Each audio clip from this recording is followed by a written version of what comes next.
What are you sitting all open for? It's my power stance. You're just pointing your cock at me. What are you doing? I don't know. They told me to get closer to you, so I'm just... It would look better for the framing if I was like sitting up with proper posture and don't sag, but we're here for an hour, man. I got to be comfortable, real comfortable. Jeans, Wrangler. Best get comfortable, real comfortable. All right, ladies and gentlemen, we are back for another episode of Nadeshot Knows, or whatever the fuck we're calling this. We got Joe Callis on the secondary mic here. And we actually just filmed an episode of the Courage and Nadeshot show. We covered a lot of things that I think we would normally talk about on our podcast, but I don't see any issue with that because we don't need to, pick up the past and what was spoken about. But there's just a lot happening in the world right now, and I feel like that's never going to slow down. So we got plenty of ammunition. Yeah, it seems like you got some things written down too. But Joe, how you been? Been good. It's been a minute since we've been back in here, but settled in post South Carolina. I go to New York tomorrow though, but yeah, no complaints. They're letting you on a plane? Yeah. Wow. Yeah. I just watched the Malaysian Airlines Netflix documentary. I didn't know what to expect. I thought it was okay, but wild to think that a plane quite literally disappeared. I started watching it, but then I was like, well, I know that they still don't know what happened, so I'm just going to go watch Severance instead. I don't know which theory I actually believe out of the Malaysian Airlines debacle. I have a hard time believing. You got to be a sadistic son of a bitch to be a pilot and you want to kill yourself. Maybe this guy was just looking for one last thrill before he ended it all and took 270 souls with him. That just seems very vindictive and deliberate. I just have a hard time believing somebody could follow through with that, but maybe that's the case. I actually like the other theory about the Russians. It's wild to think that. Wait, what's the theory? Well, one of the theories, which I was playing Marvel Snap while watching this, so this could be completely off base, but high level, back I think in like the 70s or the 80s, there was a situation where a plane was shot down and Russia, it was found out that they were planting pieces of the plane or some parts of another plane to make it look like they had found it to get them off the scent. I think it's been proven that Russia actually did plant these things, but that's one of the theories, that the plane was shot down and then all of a sudden this guy who had started a company with like two other Russian business partners, he like flew to Madagascar and he found like 10 pieces of the plane by himself without any help. And so there's a lot of theories that swirl around the Malaysian Airlines, but it's wild when something catastrophic like that happens. We think about it for like a year and then it's kind of just gone and forgotten. Yeah. Somebody on this earth knows what happened to that plane, and I don't think we'll ever get to the bottom of it. Terrifying thought. I also think it's fishy that with all of the tech they have around airline recovery and figuring out these situations, that they have no idea what happened. Well, there was another theory that America was involved in some way or another. I wouldn't be surprised. And there's these two planes. There's an official name for the plane, but you ever see those Google cars driving around for Google Maps where they have a big thing on top and it's constantly rotating the camera? Oh, is that what that's for? That's what those cars are for, yes. Oh, I thought it was just like some autonomous like test driving. There might be some out there now, but if you see those cars driving by, that's usually the case. They're just getting updated images for Google Maps. But there's a theory because all electronic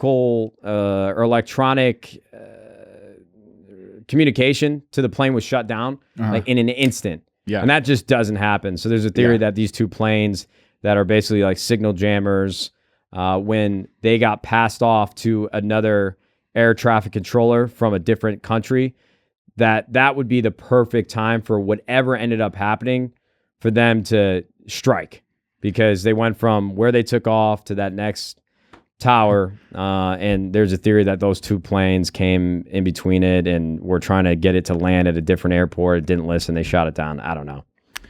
Imagine just being the pilot for that plane, if that's the case, and you're just going to work all of a sudden you see like a stealth bomber pull up, and you're like, well, I know how this goes. Brother, you got to have a lot of mental fortitude to fly a plane, to be a pilot, because I would have at least probably once a week, if I were a full-time American Airlines or Delta pilot, have an existential crisis and an odd body experience. I mean, you're whipping this thing like 550 miles an hour. You've got 250 people on this plane that you've never met. And I would just sit there. You ever drive on the highway? You're like, oh, fuck, I'm driving on the highway. I'm going 70 miles an hour. There are people not using signals, going in and out of lanes. Like, this is kind of crazy. And obviously driving is more dangerous than flying. But I just couldn't imagine, like, oh, shit, I'm flying a plane right now. Can you? Well, you of all people. That would be a terrifying thought. For those of you that don't know, I don't think anybody knows this, but Matt, I think they probably know you're terrified of flying. But, oh yeah, for sure. But Matt will check what the actual aircraft we're flying on is prior to every flight, and it'll be like, this one was made in 2003. Like, it's gonna be a tough day. Well, no, I think actually, in most cases, I'd be checking the plane to see what type of interior we're gonna have. Like, if it's okay, because in most cases you'll end up on a flight, especially going to New York. That's where the trouble starts, because it's sort of a crapshoot. Like, there's specific times where they fly the Dreamliner, and you know it's going to be a new plane. But more times than not, I end up on a plane that was built in like 2001. So this thing's been in rotation for a long time. And they have done a good job with most fleets of updating the interior and getting it, back to industry standard. Mm-hmm. But man, I've just had so many flights to New York where I'm on a plane that was built in 2001, and this thing is old as dirt. It's rough seas out there. But Flighty is a great app. It tracks all your flights. It'll let you know when the plane was built, what they're flying. So yeah, that's pretty much it. I got to shut up. I do take comfort knowing that a lot. Check the turbulence forecast. Sorry. I mean, turbulence is like kind of a myth, but turbulence is not a myth. Well, it's a real thing, but it's not going to take down a plane. Yeah, no plane has never been brought down from turbulence. But I do take comfort. One of my sister's friends that she went to college with, both of her parents were in the Air Force and flew in the Air Force, and now they're both international commercial airline pilots. Yeah, that makes me feel a lot better too. Yeah. Like, I definitely scope out the pilots on the plane. I hope to get a look at them just before they jump into that cockpit. But a lot of airline pilots are, former Air Force and military pilots. So, this is like a walk in the park for them. It's a Sunday drive on the way to a farmer's market. Yeah, go from an F-16 to a Airbus. Yeah, I wonder if they get bored. Like, let's see if we can bank this turn. Let's just do it. It's probably what the Malaysian Airlines pilot was thinking. He's like, let's just steer this thing down for a second. Yeah, aside from all the statistics, though, of flying and how safe it is in comparison to all the other dumb shit that we do in a regular, everyday life, it is a wild concept to hop on a plane, be 30,000 feet in the air, in a metal tube going 600 miles an hour, being flown by 3 people that you've never met before in your entire life. And you're really just putting all of your conviction and hope in the regulations and the systems that we have in place to moderate the type of people that are working on the crew and, what's going on with the plane and maintenance and all of those things. I think it's just a fear of the unknown that people like me who are afraid of flying, listen, we get how safe it is, but there's just so much that I don't know, and I feel like I'm out of control of things that I want to be in control of. Yeah, you just have no control whatsoever, and it's for like 5 hours. 30,000 feet in the air. Yeah, exactly. 500 miles an hour. Yeah. It's crazy. I often think about, have you seen Get Smart, the Steve Carell movie? I've seen it, but I don't know it well. I've seen it once. It's not one of my repeat movies. Every time I get on a plane, I think about that movie because there's a part where they're on a commercial jet and or a commercial plane, and he has like a parachute and he dumps through the bathroom and like exits the plane. And I think to myself, I'm like, God, I hope there's some parachutes on this plane. Yeah, it's obviously not, but it's a wild concept. Yeah, and I don't want to talk about it because I have a lot of flying to do. I've definitely gotten a lot better with my anxiety. I'm like I used to be against medicating for situations like that, but I told my doc I had a flight to Paris that I needed to go for 100 Thieves, and I was just freaking out. And I finally, listen, they're doctors. Let me just tell him what I think, and he'll give me a suggestion. So I take like 1 milligram, 2 milligrams of lorazepam, takes all the anxiety away, and normally fall asleep and just teleport there. So that's been a big help. But anything shorter than that, I won't take it, and I'm usually fine. I'm fine with flying. It's just a little bit of underlying anxiety that just won't go away. On your doctor's forms, when it asks if you smoke and drink, do you say no? No, I say yes. I'm totally honest with my doctor, like brutally honest. Yeah. I mean, this is what they went to school for. This is like the one person in your life, if not many other people, that you should not lie to. Yeah. So I tell them, like, here's what I did, here's what I do, and just give me your honest opinion. Why hide secrets from somebody who's trying to keep you alive? That's a fair point. It's a fair point. Me and my doctor are tight now. We'll shoot the shit. His Tesla got broken into just like mine. It's crazy. Good guy. All right. Well, speaking of things that we're watching, have you been watching The Mandalorian? Haven't started it, but I saw your tweet. Yeah. You hate that it's made for kids.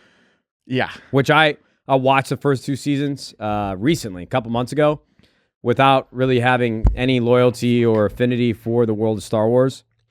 Just didn't get into it as a kid. Didn't get into it when the new ones came out. But I think TV has just actually been pretty stellar these last couple of years. There's so much out there now, like the streaming platform wars. Everybody's got an app.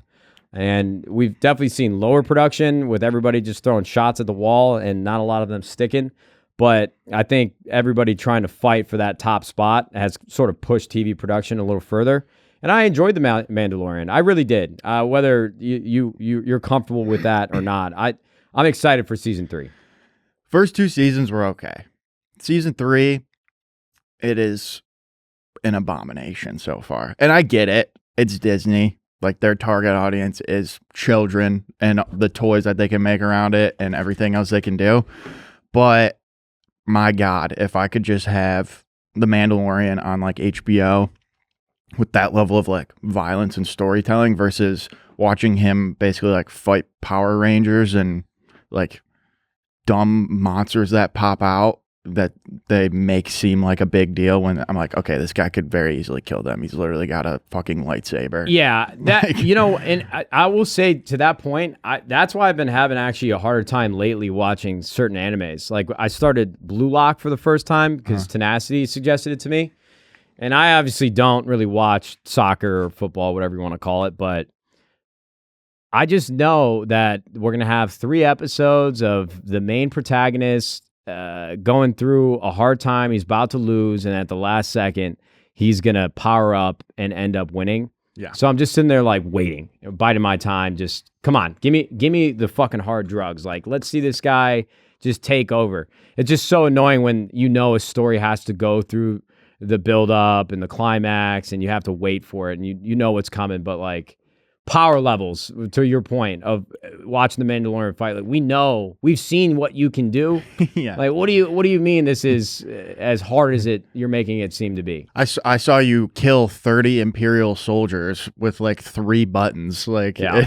So yeah, it's just another example of Disney just doing what they do. And I'm just upset with the machine because they're obviously printing money and it's massive, but certain TV shows think you need to be comfortable with to know that it's just going to be on in the background. There are certainly, when it comes to my personal reviews of shows, I'll say that it wasn't bad, but it definitely wasn't gripping. I wasn't sitting there not scrolling. It was just something nice to have on the background. You make it through 10 episodes, and yeah, maybe we'll watch season 2. It's just such good IP, and Kathy Kennedy just continues to just ruin all of my hopes and dreams for Star Wars. Kathy Kennedy's on your shit list, huh? Yeah, I guess you could say. Wow. Public enemy number 1. I'm sure she's really worried about that.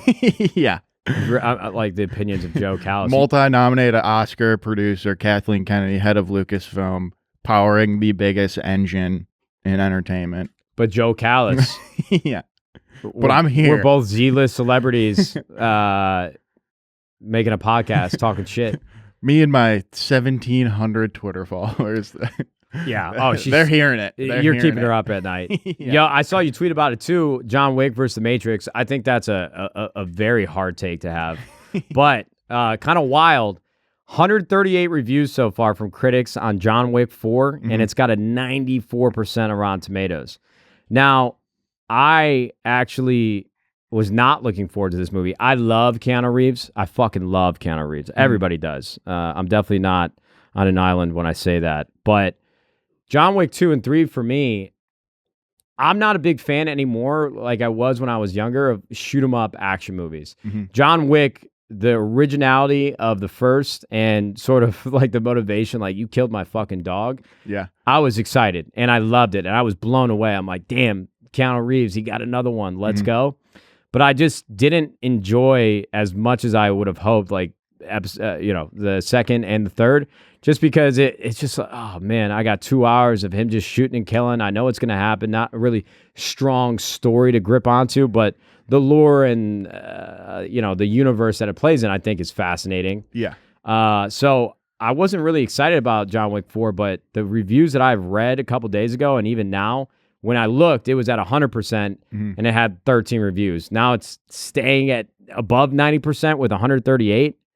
I'm pretty pumped. Yeah. John Wick is like one of those movies I always talk about, like the expectations you have walking into the theater.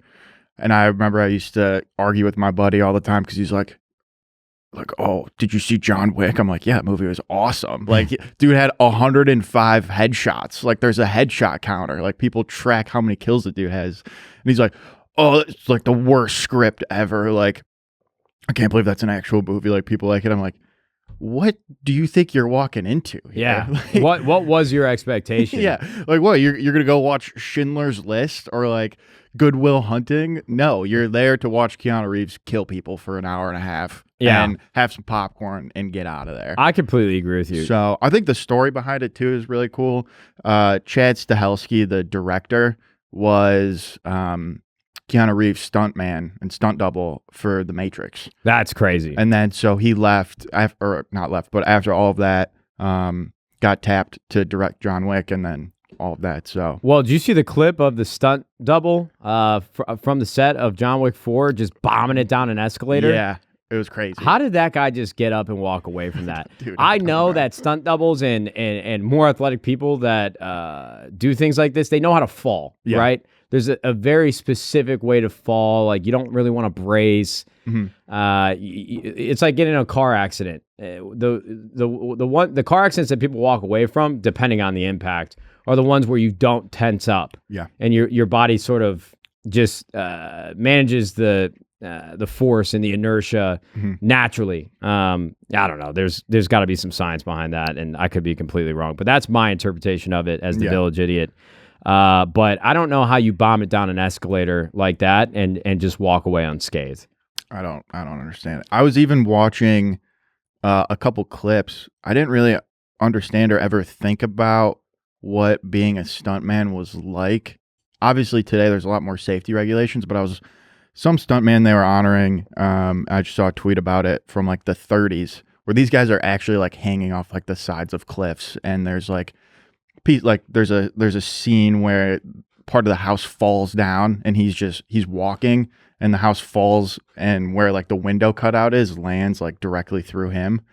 And to think then compared to now, it's honestly crazy just like what these stuntmen do. And people, you don't actually think about it when you're watching the movie, but case in point, like that guy literally just ripping it down an escalator. Well, these videos and photos of old construction workers in the 30s and 40s on a skyscraper just walking around, climbing up beams that are hundreds of feet in the air with no regard for their own life. Yeah. Just the amount of confidence and elegance just traversing and navigating these skyscrapers. I always wonder, are we just pussies, or did they just not know enough about the world and life and how these things should be regulated? Were all of those things that they were doing just out of ignorance, or were we just giant pussies? Italian immigrants had to go to work. The Italians built this country. They had to put food on the table, dude. They did. I mean, it's wild. I could never. I don't even consider myself to be one that fears heights, but when I get up, I mean, now that I own a home, literally like the highest point of our house is where one of the air filters are, and I had to put that ladder up, and I'm like 20 feet off the ground. My dad, I feel like I've told this story, but built a house that we grew up in. He would always have to do re-siding because the material that he used, so he'd have scaffolding up there. I'd get on the roof with him all the time. Now I get up on a ladder, and I think it's just because I'm older and maybe more of a pussy, I guess, or more in tune with my mortality. I'm like, holy shit, this ladder that I bought off Amazon better work. Yeah. I mean, I'm up 3 steps on a ladder. I'm like, oh shit, like this thing's wobbling. Man, shout out all those that came before us. We're sorry for what we've turned this world into, because you were truly the best of us. Yeah, now they got us just sitting up here talking about nonsense for a living. The internet's a weird place, man. Really like, I kind of understand where the cranky old men come from, like just judging everything that the youth is doing. I'm not even that old, but I look at some of these 16-year-old kids and I'm like, you better figure some shit out immediately, because you're not even mine, and I'm ready to take out the belt. Yeah. That's how my mom did it. That's how we'll do it. I mean, that's I never got hit with a belt. It's like my cousins who all have kids now. There's just no discipline whatsoever. I think it's really depending on where you grow up, what type of parents you have, but our children will be disciplined for sure. Gonna have them cranking 90s when they're like 4 for 8 hours a day. No, 12 hours a day at the golf course. Okay. I don't care how much they hate it. We'll end the day with an ice cream cone and get them a burger, so that it's like positive reinforcement with a dog. They don't learn from getting yelled at. They learn from reinforcing the good things that they're doing. Your children are Pavlov's dogs. Just gonna be conditioning them with a shock collar. Brother, I mean, I hated golf when I was a kid because my feet hurt, had to walk, couldn't hit the ball as far as the people I was playing with, my dad and my brother. And I just so wish that I could go back 15 years and just talk to myself and understand, like, this is, you're probably not going to make it, but you have the time. You don't have any idea how much you're going to love this. You just got to give it, just show up. Oh, 100%. So I don't think I joke around talking about, like, oh, they might hate me till they're, 20 years old, but when you're flying on a private jet to Augusta, it's going to be hard to be mad. Yeah. But I definitely want to expose them to as much as possible and follow it up with, positive things that they'll look back on. But I'm definitely not going to let them quit. I mean, if it's like so awful and miserable and they're in so much pain mentally and physically, that the physical part will never happen. It's golf, low impact, but I'm going to guide them. I was like firm hand. Taylor Fritz in his Full Swing episode. Yeah, his dad talked a little bit about it, where he was same exact thing, where him and his dad's relationship was like pretty intense growing up. He was his tennis coach, but now that he's number 4 tennis player in the world, he's like very thankful for him pushing me. So. Yeah, I think firm hand of discipline and guidance. My mom would always bust out the line, "I'm not your friend, I'm your mom," and I think that's important. But I'm just excited to talk to our children the way that firm hand of guidance, but also explaining things to them. And as long as it takes to explain to them about the emotion that they're feeling right now and what the next couple of years are going to look like, and just talking them through that, I think it'll be really helpful. I think children, I mean, I'm not a parent, so, fuck me. This isn't have any level of coherence, but I just think that kids are a lot smarter than what I would expect when I see other parents parenting well. And if you just talk them through it, it might not work right away, but consistent persistence. 100%. I mean, I wish be as thoughtful as possible. Firm, but thoughtful. You're going to be like Ben Stiller and Happy Gilmore. Be like, oh, your fingers hurt? Yeah. Son? Like, well, now your back's going to hurt. Your back's going to hurt. Now go do the mulch. 1,000 more balls. Yeah. Dumbass motherfucker. Yeah. You ain't getting a twist. You're getting vanilla only. You're going to like it. No sprinkles for you today, bitch. Yeah. You missed that green far too many times. Yeah. All right. Well, diving into internet stuff. FaZe drama. FaZe drama. I know you've talked about it. Talked about it on stream. I knew when I was talking about it, they just caught me on a good day where I'll have these first couple hours of the stream where we're just chatting. And I obviously, sometimes I like to talk. Other times I don't. It just, every given day, it's a new thing. I either am fully excited to be in the mix with other people and shoot the shit.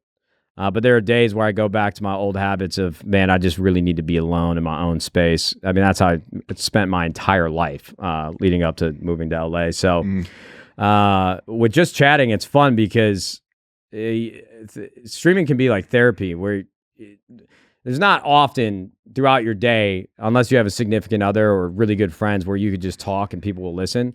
So if people are there, they're interested in what I have to say, and just chatting is a great way to, I don't know, lighten the load in my own head and clear some of that shit out that's been rattling around. Somebody asked me about FaZe Clan, and they asked me about the perspective that Rain and Tico are going through, because FaZe put out a statement a couple days ago saying we're not who we are supposed to be, and we're going to do everything we can to get back to where we were. But prior to that, you know, Tico and Rain both came out with videos talking about the injustices or the poor direction that FaZe has found themselves in. And so Deserto clipped it out. I knew it was going to happen. I actually fuck with a lot of people at Deserto, and I know this is their job. They gotta get these hits, these engagement field posts, but it's just not good when you cherry pick something that we talked about for like 15 minutes and then you take 40 seconds of it. Because if you listen to the whole thing, I don't want any ill will or have any ill will against FaZe. I think they have done a tremendous job over the last 10 years. They are one of the biggest, if not biggest and most recognizable brands in gaming. There's no denying that. And I've actually met a lot of the executives over the last 6 months, year that work there, and I have a newfound respect for them, because I think it's really easy from the outside looking in to judge some of their shortcomings, but surprised by how thoughtful they were around the business and their community. Whether that matters to people at home listening or not, that's how I feel. And that's the level of exposure I've had. And obviously I love the founders and anybody that was shoulder to shoulder in the trenches building FaZe up, and just the gaming community in general. Those, you know, Temper, Apex, Dapt and Rain and Tico and Seabass, all these guys. I love them to death, and we went to war together. So that's a level of respect that just doesn't go away. And I hate what's happening on the market. Their stock has just plummeted.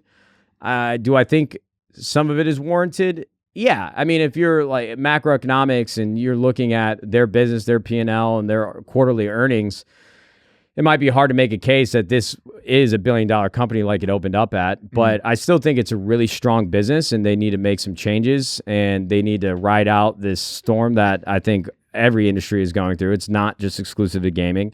And if they can make it out of these turbulent waters, they're going to be just fine.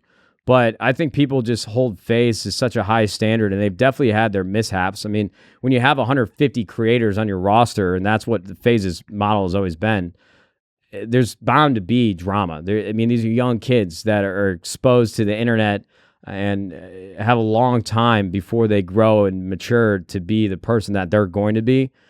So you get spotlighted for something you did when you're 16, and that falls back on the shoulders of FaZe. And, you know, you could talk about like the Save the Kids shit and the crypto stuff and the CSGO skins. Yes, all things that you can't just brush over. Like, we have to talk about those things. But beyond that, which I'm not marginalizing by any means, but we know that story. FaZe is a strong brand who's got great people that work there. And there's some, rotten eggs, but every business or every brand has those. I love FaZe. I want them to succeed. All of esports and everybody in the industry should want them to succeed. And I just think that there is too much negativity around what's happened when we should be lifting each other up. And I know all of this is nuanced, but I hate that clip got cut out, but I knew that was going to happen, so fuck me. Yeah, that's my own fault. But I would encourage everybody who wants to hear, who actually cares about my opinion. There could be nobody. It doesn't matter. Just go listen to it if you're interested, because that 40-second clip doesn't do it justice. Yeah. Off of the tweet that you mentioned that FaZe was saying, I have it here. We know that for too long we haven't been the FaZe we need to be, but we're working hard towards fixing that. We hope to have all the OGs sit down together soon, and we don't want to do that without everyone. We'll do everything in our power to work this out and not let you down. Mr. Beast responded, they should be the people in charge. When I visited, not a single person I met had any idea how to make a good piece of content. Skull emoji. What are your thoughts on that? Certainly out of left field, I would say, for Mr. Beast. I mean, from my time that I've spent with Jimmy, I actually think he's a great guy, and he's really, really smart. I mean, he is an anomaly when it comes to how he approaches his business. and his entire life revolves around his success on the internet. And not in a way that's like cannibalistic to the other things in his life, but the guy is definitely like one track, one speed. I'm all in. And that's just not something that you could replicate. He's like one of those diamonds in the rough. Mm-hmm. And I think over the years of his success has probably got more and more confident and a level of conviction in how he understands the internet, which is totally warranted. I mean, the guy is probably the most recognizable YouTuber on the face of the earth. And I don't even think it's fair to call him just a YouTuber anymore. Mm-hmm. But I certainly wouldn't expect him to like piggyback off that tweet. Like the time of day that he needs to give some of the drama that's going on the internet, probably not needed. So he was probably just bored and wanted to jump in. And that happens. I get that. And I don't hold it against him. But it was definitely uncharacteristic of what I've seen from him in the past. And I say it's tough because when I start really piling on in the community around games like Call of Duty, it's hard for me to continue to pull that trigger because I know that there are real people behind this job that they're doing that probably care about it a whole lot. And in a lot of ways, they don't have the impact that they would like to have on the business and the things that they do.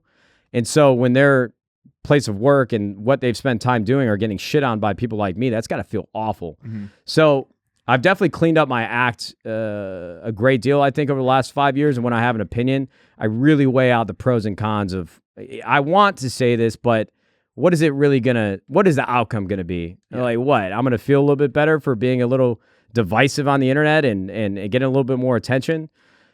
And I hold back quite a bit of like my real thoughts. And I think every man and anybody on this planet has an ego. Like a brain is just trained to have. I mean, everybody by nature has an ego, and I think in some ways, whether you care or not, that's the other part. Whether you care about what other people think of you, I think you live a lot healthier and longer life if you don't care about other people's opinions.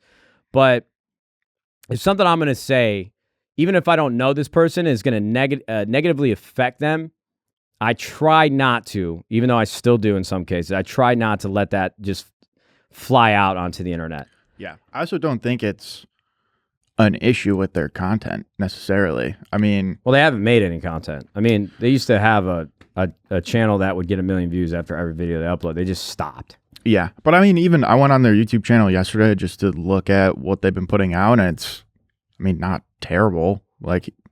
Their front page one is the Mr. Beast video. It has like 2 million views. I have a couple other like recent videos. Yeah, but a couple other recent videos that are doing well too. I don't think it's necessarily an issue about their content. I think these creators too are coming out more so about all of the stuff going on behind the scenes and the equity splits and treatment and of how they're being treated and transparency and all of that. Well, I actually certainly think it is the content that they make when they do make it. Mm-hmm. I know that they hired somebody from the NFL some years ago, and I've met people on the FaZe content team, and they're not stupid people. So that, like, if we're going back to that tweet, I don't think that's fair to everybody, especially if you're working on the production team at FaZe Clan, because you're probably just following orders from the top. Mm-hmm. And the people at the top are probably like, well, fuck, man, this FaZe YouTube channel, we need the creators to be involved.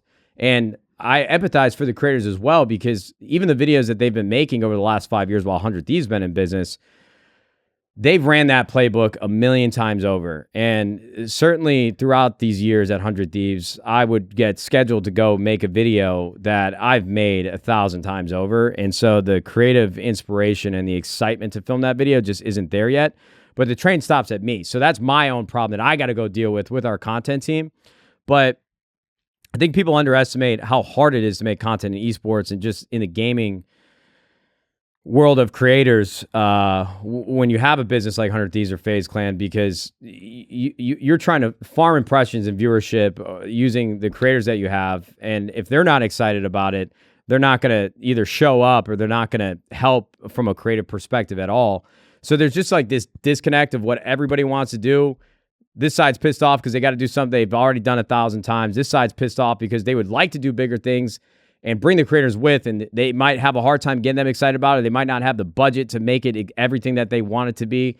And just from an ideation, perspective of ideation, it's hard to just create new, interesting things out of thin air. And it's much easier to like go back into the playbook that you've ran and just do it again. Yeah. So I think that feedback loop is all fucked up. There needs to be something more innovative. There needs to be something that everybody's excited about. But at the end of the day, you can get over that line with partners who are excited about anything you do for them. It's just like a very weird dynamic that I don't think anybody's like truly figured out yet. I don't think there's a perfect answer. Yeah. So the FaZe Clan stuff sucks. I feel bad for those guys, but they'll figure it out. Strong brand. A lot of people know about it. They get all their ducks in a row, they'll be fine. But yeah, that tweet from Mr. Beast definitely came out of nowhere. Yeah. But I get it. I get why he did it. All right. Courage and Nadeshot show. You guys talked about Counter-Strike and Fortnite creative. So for anybody that's interested in that, go check out that episode. I don't know when it's coming out, but Project Astrid. I know you talked again. We talked about that on the podcast as well. Yeah, look, we got a dev studio, Splash Damage. They're making a survival shooter. We've got Daisy, Tarkov, what's it called? Drop Dead, Doc's game. Drop Dead. Dead Drop. Dead Drop. Okay, dyslexia coming out. Look, man, everybody's trying to make a game like this. There's no other way to cut it. Splash Damage, I looked at like their portfolio of games. They worked on Halo MCC and Gears of War 4. Those are like the only two, and a game called Brink, which I've never played. But other games they've worked on were like a Transformers adaptation from one of the movies, or a party game that looks similar to Fall Guys. I don't think Sacriel and Shroud are going to be behind a fucking computer and in there every single day. I think it's going to be like, oh, let's hop on a call for an hour once a month. We're going to give you an update on where the game's at. We'll get some feedback, and we'll call it a day. I think it's a really smart move from Splash Damage to bring in two creators that are staples in the world of survival shooters and the games that they play. But the only exposure that I see from Sacriel and Shroud, I think it's really smart. If people are giving you handouts and they want you to be a part of it, low effort, low impact, fuck it, let's do it. But now, they open themselves up to the repercussions if the game sucks. That's going to be not like a life-altering or career-altering stain on their, careers and their resumes. But I'm just looking at the worst-case scenario for them as individuals, as business professionals and their own personal lives. That's the only exposure. I think this is going to be fine. We don't know what it's going to be at the end of the day. It's really hard to make a hit game, but I think everybody's doing everything the best way they know how to get as many people watching the game and excited about the game for when it finally comes out. Let's get as many people playing. So depending on what those guys are paid and if they're getting equity, I think it all makes sense. But it's going to be a couple years, I think, before we see anything from them. And that's the tough part right now when you have things like Fortnite Creative and the hinge has been blown off the door of what's actually possible from a community creating in real time, and they basically have the keys to the kingdom here. You can make anything, do anything in Unreal Engine 5 in the world of Fortnite. It's just a lot of competition in the world of shooters and just video games in general, and getting people to stay on your game after that initial push is going to be the hardest part. Yeah. So we'll see what happens. Do you like, obviously, Project X aside, do you like where this like niche of game development and distribution is heading with these creator-led games that are popping up? Do you think I think a lot of this stuff is just surface level, if I'm being honest. Yeah. There's no other way. There's no way that Sacriel and Shroud are stepping away from their personal ATMs that are their computers to spend 40 hours a week on these games. I know for a fact that's not happening. And I'll eat my words all day if that's the case. I'm telling you, it's going to be them catching up for a couple weeks, talking about the game, giving them advice. But in general, I think this is just a marketing campaign. That, again, there's nuance to that. Listen to what I'm saying. I'm not trying to sound like I am very smart, but it's not as black and white as that. But creator-led games, it makes a ton of sense from a storytelling perspective. But whether those games will be successful or not, at the end of the day, no matter who's behind the project, it has to be a good game. It has to be fun. It has to be repeatable. It has to have depth. It has to have in-game content that is ready to go to keep people interested. You have to move quick and adapt, because we see, like Warzone 2, they, for whatever reason, took a left turn, didn't really build off the success of what made people love Warzone 1. Their bet was that people want a more casual game to play that has less of a skill gap, and so that the casuals can enjoy it more. That was a whiff. So for me, I kind of lost my thought. The creator-led games make sense. Whether that game's going to be good or not, that's going to determine the success. Mm-hmm. No matter what you do, just because you have Sacral and Shroud around this game, you might get a couple 100,000 people to play this game when it drops, but if it's not fun, they're not staying on it. And I'll tell you what, you might get goodwill out of Sacral and Shroud for a couple weeks, couple months, but if viewership's going down and they're not having fun, they're going to be out. Yeah. So just know what you're getting yourself into. Yeah, 100%. Did you get a CS beta key? They're working on it right now. I haven't logged in. Yesterday was actually kind of a busy day. We got the spring collection that I'm wearing now coming out. So I was filming shit. I hit some golf balls too when I had a couple hours free in the afternoon. So I haven't gotten out my command center and checked it out, but I will. Yeah. My initial excitement has just been met with concerns about how much of a refresh Counter-Strike 2 is actually going to be. Mm-hmm. I just think that there's a lot of history and a lot of roadblocks for new players to get into, because if we're just playing Dust 2 and all these maps that have been around for years and over a decade, you're not really, it's not an even playing field. There's so much that, and you're so far behind. Yeah. There's got to be more to the refresh, and I'm sure there is. In my opinion, there's just no way. But for the people that love Counter-Strike, the game still continues to grow. They just hit their peak player count. Yeah. So even if more new people don't come to play Counter-Strike 2, it's not a fucking problem. They're just setting themselves up for the future so that they don't have to deal with the outdated code of Source, and they've got Source 2, and they can build anything they want on this game. Yeah. Everybody's just building an open world and giving tools to the community to make whatever they want, and they're building like really profound and innovative like revenue streams to raise those tides. I mean, like what we talked about with Courage and Nadeshot show, Fortnite giving like 40% to the creators of these maps and these modes and the people that are actually building it. If I am a developer that isn't working 9 to 5 at a AAA studio, and I know I can make something great, and I have like a very deep, nuanced understanding of what people are looking for, I'd be making my shit in there all day. Yeah. You don't need a ton of money to do it. You can do all the work yourself, or friends or coworkers that you want to go on a project together. There's really like not a lot of downsides. You don't have to raise money. You don't have to get people excited about it. You don't have to deal with the headache and roadblocks of actually building a company and you're crossing all those T's, dotting all those I's, and just have fun, make some money from it. Side gig, fuck it. So with Creative 2.0, are they essentially becoming similar to Roblox in the sense where you have all these indie-led games, and it's almost like Fortnite is the hub or marketplace to go access all these different games? I think it's exactly that. Okay. Like imagine Fortnite as just the foundation, and now let your imagination run wild on Unreal Engine 5. Mm-hmm. You know, Fortnite is just going to be the place where people come to play new games, and I think it's very similar to what Roblox is, if not like, you know, not from a technology standpoint, which is better to build on, but just the overall intention behind it. It's like, hey, we got an entire universe here. It's basically the fucking multiverse. Make whatever is drumming around that mind and get people to come play. Yeah.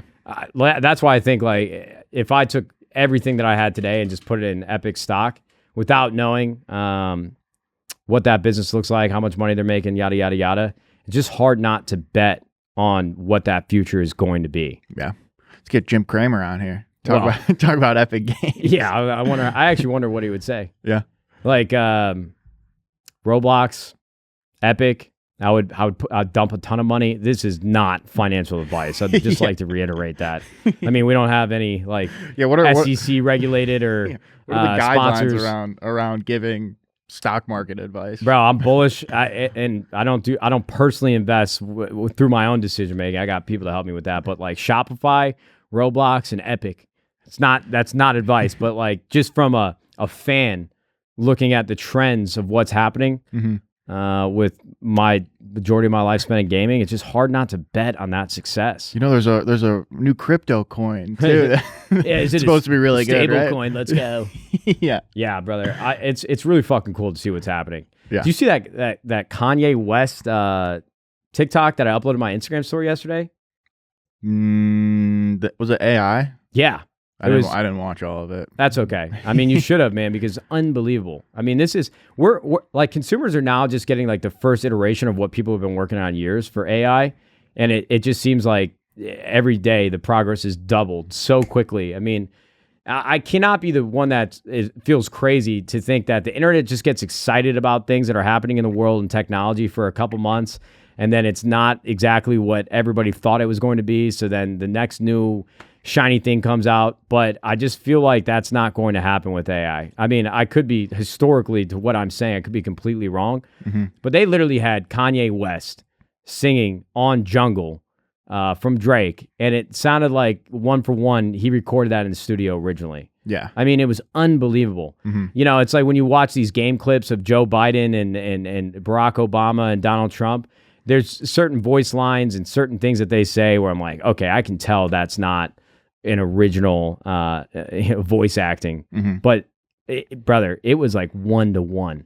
The way that it was mixed, the way that it sounded, the way that the levels of his voice and whatever, the cadence and what do you call it, the range, I don't know music. I don't either.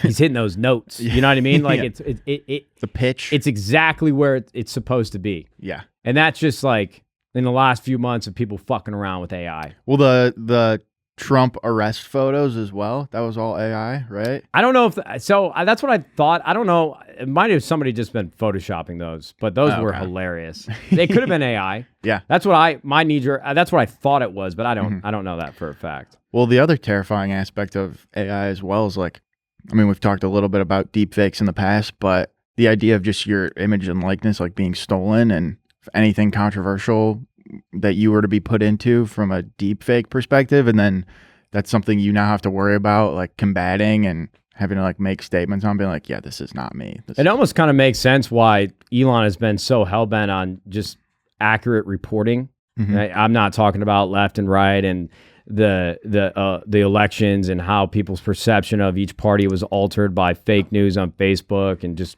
running rampant all over the internet. Yeah. But at a certain point, there's got to be you're going to need to have to authenticate, like, images and video and voice. And I don't know what that's going to be. We talked about this. This was actually a topic that I wanted to talk about because I talked a little bit about it on stream. But look, I don't want anybody right to freedom and the Constitution and all of our rights and amendments, all of this bullshit. But I genuinely do believe that we need to act quick, and I don't think it'll ever happen, in how we regulate internet usage and social media usage for kids.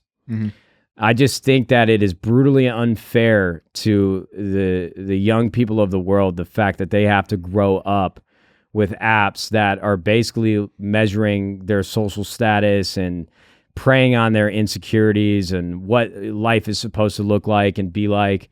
And you could randomly be scrolling on TikTok and see somebody die in front of your eyes. I mean, I'm 30.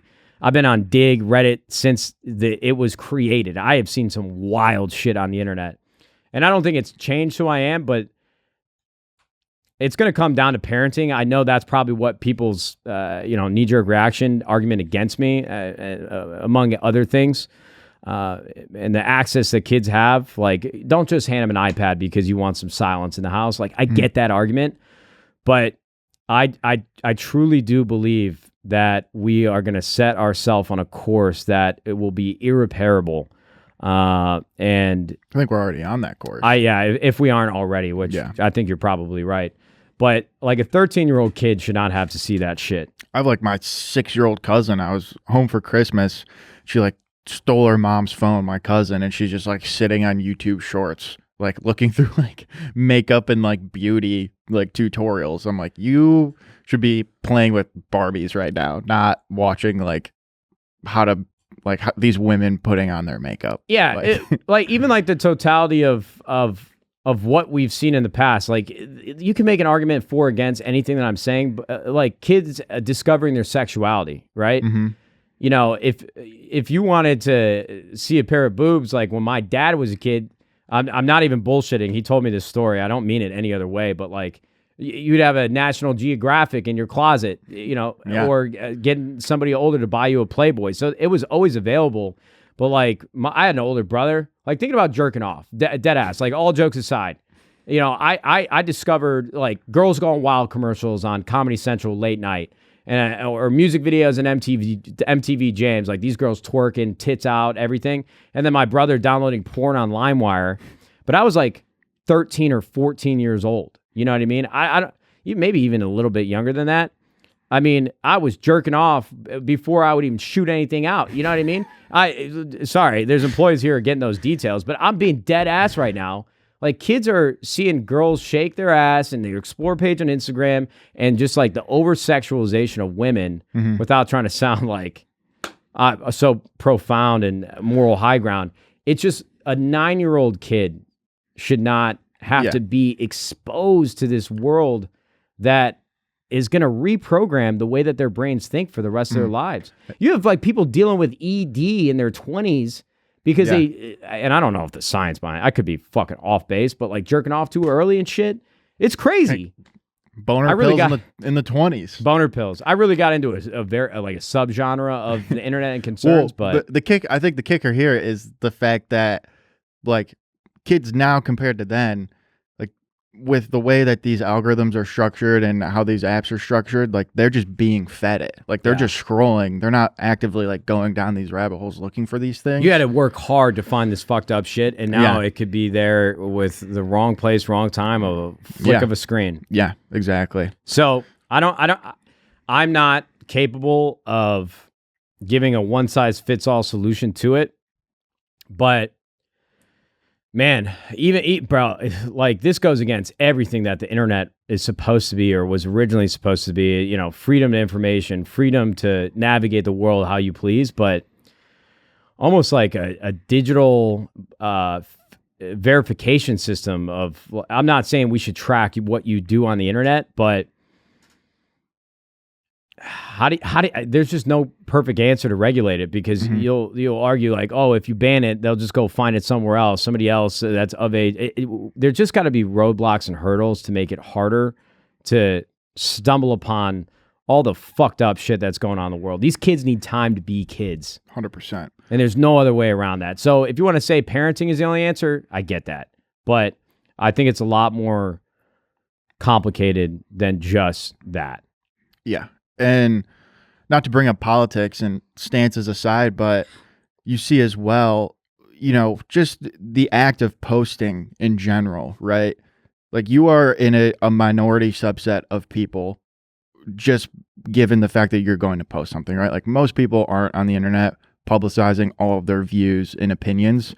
And so, and I bring up politics as the example because it's like the loudest but smallest group in each political party is typically the one you see the most on in terms of the internet, and there's just so much hostility going on back and forth between the two sides, and that's not a representation of the entire country, right? But you have the two extreme sides of the spectrum being put on the internet and are being fed to these children, and it's certainly conditioning their minds amongst every other thing we just talked about. But it's like you got to give these, like you just said, you got to give these kids a chance to be kids and like figure shit out for themselves before you're just like pumping whatever objective or discourse. 100%. I mean, and the problem is too, we've got just the oldest people in office.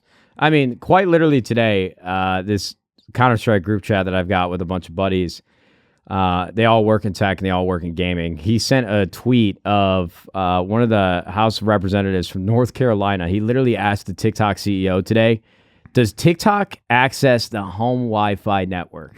I mean, this is the problem and the disconnect. Like not even coming down to a political party and what my personal beliefs are. This motherfucker Joe Biden should not be in office. This guy doesn't even know the words that are coming out of his mouth. And you can say some of this stuff is propaganda and I'm being fed what, the right wants me to see. It has nothing to do with that. I just don't believe that like a 79, 80-year-old one person, no matter how lucid you actually are, should not be in office. Like I want like the dude's falling down the stairs and he's running our country. Buddy, it's crazy. Buddy literally fell off a fucking bike. I mean, he's incoherent sometimes. He loses where he is. There's memes of like Biden falling and the caption being like, he widowy just hit the gwitty. Like my president should not be getting memed for falling down. Like Brother. as the leader amidst all of the political strife and turmoil and like foreign relations, like this dude is the one that we're sending into the mix. If you were like 45 years old and you owned a business and you needed to replace yourself as a CEO, you would never, under any circumstance, in most industries, pick an 80-year-old man. No. I want somebody, you know, whether you believed or agreed with the things that he did, and again, in politics, like I'm opening up the floodgates, but I don't give a fuck. This is just how I feel. Like Barack Obama, whether it was good or bad, brother, I would love to have a beer with Barack Obama. That motherfucker just seemed like he was with it. He knew what was happening. He had charm. He had grace. And, you know, I don't agree with all the political decisions he makes and what he stands for, but I don't have any. I'm not saying don't go vote, but I feel like I don't have any fucking control of anybody who's going to be in office. So without that control, I'd rather just have somebody who's fucking there. Yeah. And not too aggressive in one direction or the other. Just like somebody who is young enough to understand what the youth needs and what's best for them, but somebody who's, you know, old enough to where the elderly will respect their opinions and what they're doing. I don't think there's a perfect answer, but man, we need to get this motherfucker Joe Biden out. Yeah, I don't think there's a perfect answer, but if this guy runs for a second term, is the Democratic Party, like, they have to let him run. I mean, if he wants to run, you got to let him. Does he get automatic nomination for the Democratic Party being the president? I think so. If you choose it, I don't know. We're gonna look like babbling idiots. Yeah, we might have already achieved that accomplishment, but whatever. Look, brother, I was an average Joe. Annoying. It's just how I feel. Yeah, exactly. So we'll see, but yeah, gotta regulate the internet somehow, some way. I'm not saying put up yellow tape and this should be like a communistic state. But fuck, man, these kids got to be saved. Do you think TikTok's going to get banned? Well, from what I was reading last night, it's actually becoming more serious than it ever has before. You know, back when Trump was going through all this and a couple years in the midst of COVID, there was talks and grumblings or rumblings that it might be banned. I didn't read it, but I saw today an article came up that this is actually, there's a real possibility that it might happen. All right, softball. Just going to lob this one to you. Perfect. For any aspiring creators that are listening, the threat of a ban on TikTok, because obviously there's so much being put there and so many people are building their careers.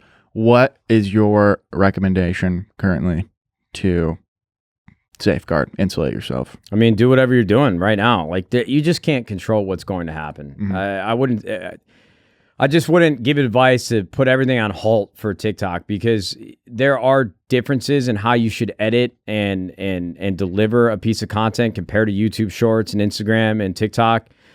But if TikTok gets banned, there will be an American company. I mean, Instagram has basically already copied and pasted what TikTok has done. And I actually think that their algorithm has gotten better than what TikTok is when you want to turn your brain off and just be served a lot of content there's very similar through points of your taste, and they'll curate it in a way where it doesn't get too old and you're not watching the same thing over and over again. Instagram's algorithm is dialed the opposite way. Like if I watch golf content enough, if you go to my Explore page right now, and if I were to scroll through Reels, like 75, if not 80, 85% of it's going to be golf. So they definitely do a good job tailoring it. Like, there's always going to be another thing that's going to capture the attention that TikTok had.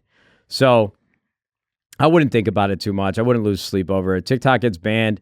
If you're in the top 1% and you've made your living and your career off of TikTok, yeah, that probably hurts. But if you did it once, and you've already done a decent, just an average job of porting over your audience from TikTok over to Instagram. And that's a lot of the trouble that people had. It's like YouTube is where you go make the money as a creator. And I don't think that's one size fits all anymore. There's plenty of places to, make a buck.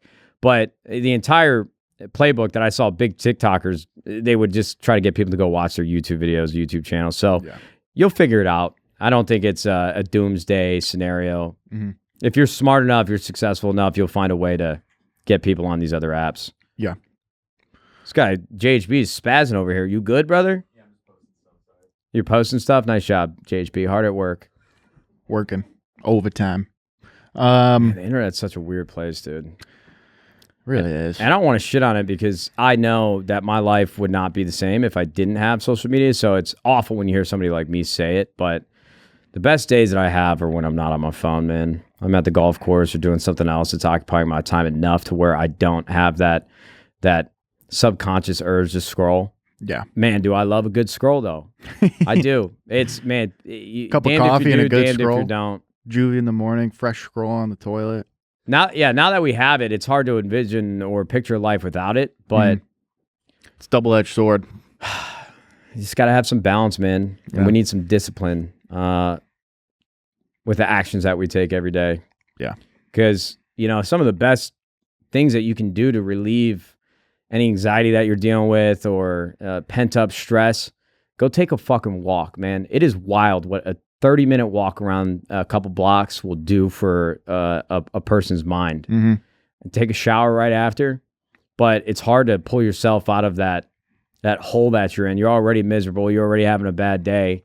All right, let me just, busy myself with scrolling for the rest of the night and then wake up and try it again in the morning. Then you just end up in the same fucking revolving door of pitted despair. Go for a walk, man. Comparisons Drink to some thief water, of go joy. for a walk. I'm not saying I'm curing depression over here by any means, man. People certainly need more help than just that, but for those that are feeling the pain and the stress of everyday life, go for a walk. Went to the gym yesterday. Cure the mentals. Did you actually work out, or did you just hit the sauna like you always do? Oh, the executive package. Yeah, for those that don't know, the executive package, or those that don't like going to the gym, I recommend the executive package for anybody out there, where you go to the gym just to build the habit of actually going there. But if you don't want to work out, all you got to do, if you belong to a gym that has a steam room or a sauna, you just go, put your stuff in your locker, hit the steam room, hit the sauna, 25, 30 minutes, just zone out in there. Think about nothing. Take a shower, cold shower. You're reset. You're good to go and get out of there. But no, I worked out. I ran a mile. Run is an aggressive term. You ran a mile? I walked like 3/4 of it. By run a mile, I mean I ran for 45 seconds, thought I was going to pass out, and then just walked the rest of it. Yeah, there's a million of them, but you should do one of those couch to 5Ks. We did that during COVID. It actually made running a lot more approachable, and you can go sit there and run for a mile or do this like 30-12-12 or whatever the fuck it is, 33-12. Well, everybody out here is fucking running marathons right now. My roommate just ran the LA Marathon. Jason, our CFO, just ran the marathon. I'm like, Jesus Christ. Brother, I had the most, like the biggest first world problem the other day. I didn't know the marathon was happening, and I was going over to the content house to hang out with everybody, catch up, and hit some golf balls. And they had our fucking neighborhood surrounded with this marathon. I don't know why, but I decided to put it into my GPS when we were leaving because I was curious. There's like two ways to access the highway from where I live. You could either take a left and go down to a busy street, you take a right, go down to a less busy street, but there's more lights that way. So me and Haley we're having like not an argument, but I'm like, I wonder which way is faster. She's like, oh, you should take a right. Didn't. I took a left. I'm like, this way is faster for sure. But it said it's going to take 30 minutes to get there. I'm like, what the fuck? I get to that busy street where the highway ramp is completely closed down. And I was just like, fuck, man. Like, I've got one Sunday to just enjoy my day. And I've got every major street in a city that is not built for public transportation. There is no optimization. I mean, this city is literally built to drive cars. Yeah. And I had to, brother, it took me an hour to get to the content house. It normally takes 15 minutes. I don't know why, brother, but I was so fucking mad. I think I was mad because like Haley allows me to be mad and there's somebody to listen to. So I don't have to like suppress like that real anger that I have. But I was like, guys, I support the marathon. I really do. Go run somewhere else. Yeah. I just wish they were more like vocal about signage. Like, hey, the marathon's coming. Get ready for the. It was one day. It's not a big deal. It doesn't fucking matter. I'm complaining for no reason, but it was certainly annoying to deal with. Well, I had a similar complaint, not because of traffic, but I was actually at the finish line of the marathon to support my roommate, and I was just like, God damn it! Like, there's just thousands of people that just ran 26.2 miles. I can't even run a mile. Yeah. And just all this physical activity happening around me. I'm like, I just feel like the biggest piece of shit right now. I think running. God fucking damn it. I think running is actually the most, like, not the hardest testament or test of discipline, but you have to be very disciplined to run, especially if you're getting off the couch and doing it for like the first time in your life. Because I ran consistently during COVID for 3 months, and it took me 3 months just to get to the point to be able to run like 3 miles in one shot. Yeah. And no walking, definitely a painful jog, but I did it. Mm-hmm. And it's wild how long it actually takes to build up the stamina to do it. But man, do you feel accomplished and do you feel better about yourself? And running is great. Not great on the knees, but it really is. In a world where we really have to fight against our own inner laziness, not to sound like David, what's his name? Goggins or Joe Rogan or anything like that. I had to tap into my David Goggins bank on my 1 mile run. I need that motivation. You really need to have the right motivation because if you go in with like the wrong expectations or go to do something for the wrong reasons, especially for somebody like me, you just get discouraged quickly. Mm-hmm. And my brain is just like, and everybody now is short-term dopamine. How do I get to where I'm trying to go as fast as possible? There's no shortcuts when it comes to working out unless you're juicing up. Yeah. And even then, that ain't going to help you run. Nah. So I think me certainly need to take my own medicine. I just need a little bit more discipline. I've definitely got more discipline just through routine and habit. Mm-hmm. But I think it's something that you see with motivational speakers. And now there's just so many of them on the internet. I'm like, fuck, get this off my screen. But it's definitely true. I think in general, people just need more discipline. Myself, exponentially included. Same. That's the thing too about like structure and routine. I don't know if it's just me, but I was watching this one dude who, I can't remember the name of him. I'll have to look it up after. But essentially, this dude is looking to slow down his own aging process in terms of how he attacks life, both diet and exercise. But he was basically saying, I have taken every little decision out of my day, from like what I wear to what I eat, which has freed me up. Might have been Rob Dyrdek. No, it was actually Scump. I was going through his Instagram. He did some advertisement with Scump in regards to like they have this brain monitoring like device. And they analyze like Scump's brain as like a gamer brain, and they're opening up all these test studies. Regardless, I hate when people do that shit, bro. Hate what? Well, back when I was Red Bull, they would do, like athlete performance. Yeah, I'm like, guys, I get it. I know that you spent money on us being here, and you want to have a science behind everything. Yeah, but like, fuck, I am not a world-class athlete. Yeah. We're not going to get any information from my brainwaves that's going to help me be better. I'm like definitely a meat potatoes like old head when it comes to that. Like, motherfucker, let's just go practice. I like fitness stuff. Yeah. But I don't need anybody tracking my brainwaves, Yeah. But hey, man. If anything, it's just going to make me tweak. Be like, oh, you have no brain function in your prefrontal cortex. Yeah. Like, didn't need to know that. Look, man, you just got to find your discipline, but you got to find it the right way. It works for everybody else, ain't going to work for you. Sometimes you just got to tell yourself to shut the fuck up and just go. Take those decisions out. Make it as easy as possible. You going on a run in the morning, don't give yourself any speed bump from stopping you from do that. Like, oh, do I have any clean socks? Get the clothes packed the night before. Exactly. Just get everything laid out for you so you can get out the door and just go. Yeah. It'll come. Well, we're at an hour. We're at 1:10. Oh, shit. All right. Time flies when you're talking about Joe Biden. Joe Byron? Joe Byron. We got a little boner pill bit in there too today. Hit our quota. You definitely hit the boner pill. I'm sad. I don't want to stop. I actually, it's crazy how much I enjoy recording podcasts.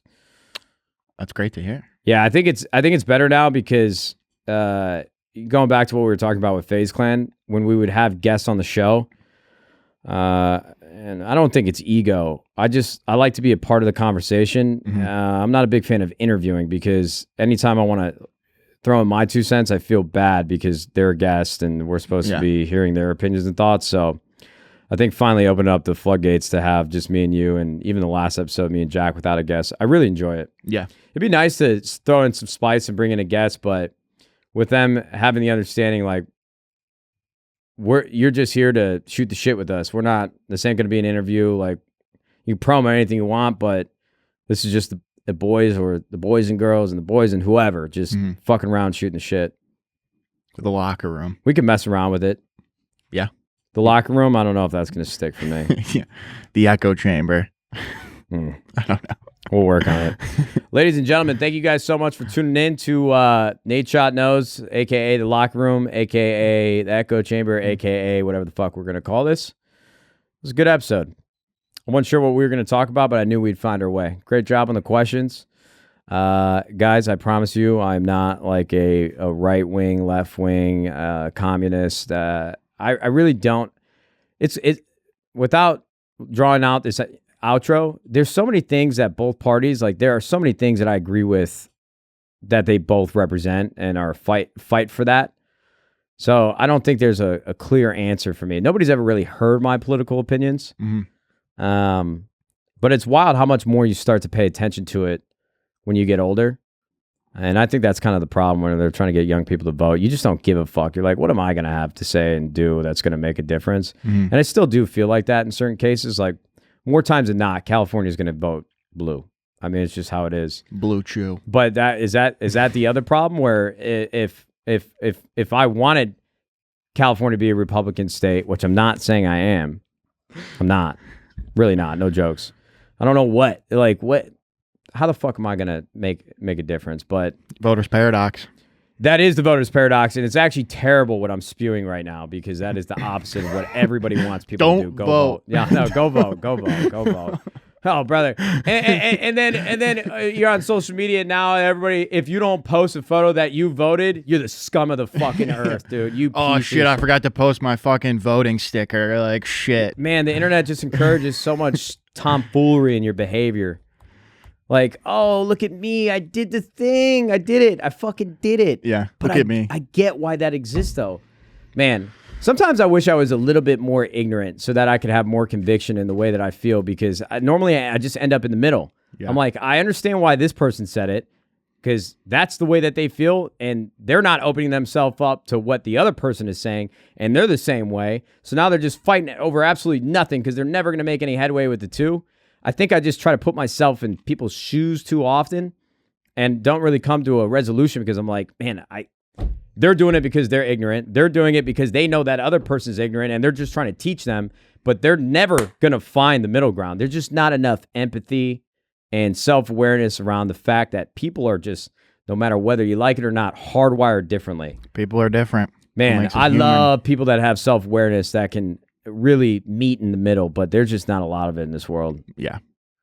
Yeah, nothing's more frustrating than when someone judges you purely based off your political views. I feel like World War III is going to happen.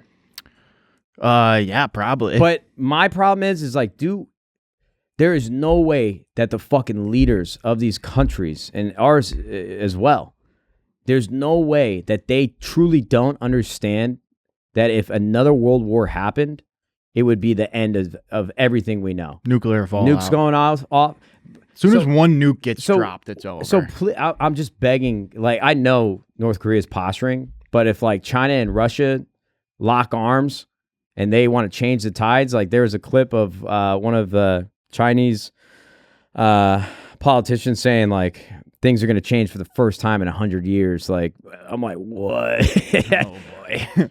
But they have to know, right? Like, there's no way that these people in power are going to let a nuclear war happen, right? I mean, that's like even the Russia-Ukraine war. Like, thank God no nukes have been fucking shipped yet. And then you got North Korea in the mix over there, just brother, their finger on the trigger, ready to go. I just feel like, besides the Afghanistan war and 9/11, which was very serious, and the Ukrainian war, which is very serious, history repeats itself.